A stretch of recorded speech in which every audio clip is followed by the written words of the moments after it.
జై శ్రీమన్నారాయణ.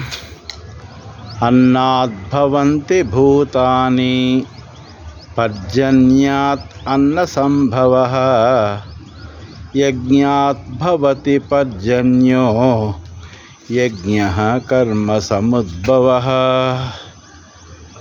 అన్నం వలన ప్రాణికోటి జన్మిస్తుంది. వర్షం వలన అన్నం లభిస్తుంది. యజ్ఞం వలన వర్షం కురుస్తుంది. ఆ యజ్ఞం కర్మ వలననే సాధ్యమవుతుంది.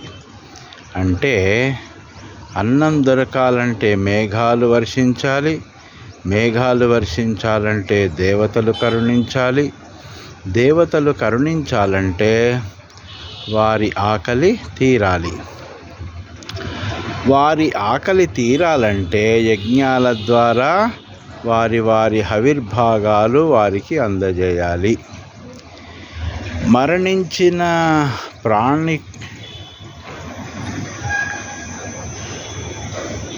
ఆత్మరూపంలో పితృలోకంలో ఉంటుంది.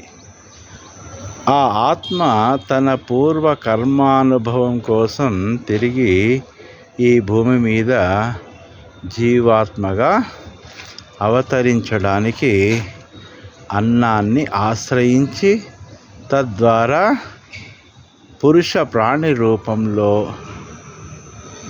ప్రాణి దేహంలో ప్రవేశించి శుక్లకణముగా రూపొంది స్త్రీ గర్భకోశంలో ప్రవేశించి శిశువుగా రూపాంతరం చెంది ఈ భూమి మీదకి వస్తుంది ఆత్మ.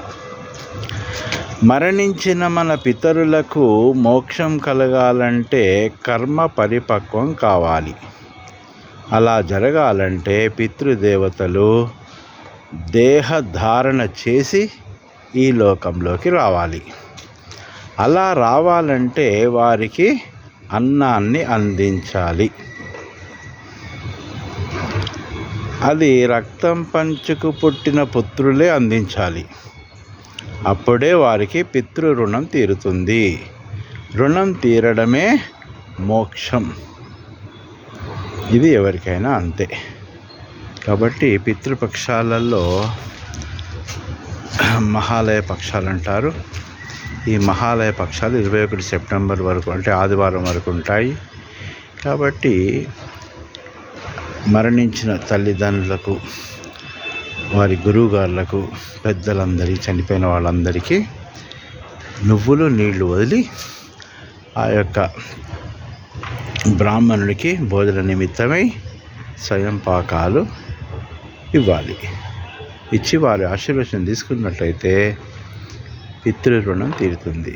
ఇది మధ్యాహ్నం 12 తర్వాతనే చేయాలి. ఉదయం పూట కూడదు అని అంటారు పెద్దలు. జై శ్రీమన్నారాయణ. రాచకొండ రామాచార్యులు. Mobile number 9989324294.